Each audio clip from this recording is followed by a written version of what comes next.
How to change your Discord bio on your mobile application. I will do this tutorial on my Android phone. You can always follow the same step on your iOS or any mobile device that official Discord application supports. So first off, if you find these kinds of tutorials helpful and you wanted to see more, please hit that subscribe button and also ring that bell. Okay, here we go. First off, just open your Discord application from your mobile phone, fire it up, and then go to the bottom right, aka your settings screen.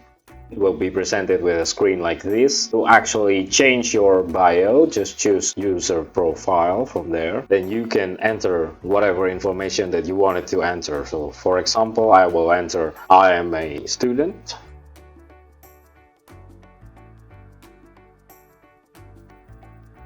Okay, once you're finished with your editing, you can just hit the save button on the bottom right and your user profile should be changed right away. And that's pretty much how you change your bio on your Discord mobile application. If you wanted to see more contents and tutorials like this, if you find these kinds of tutorials helpful, please make sure that you subscribe, like, and comment down to our channel. If you have any suggestions or any topics that you want us at Simply How to cover, please do not hesitate also to put it on the comment section down below. And that's pretty much the whole tutorial. I hope it helps. Until the next tutorial, YouTube, bye.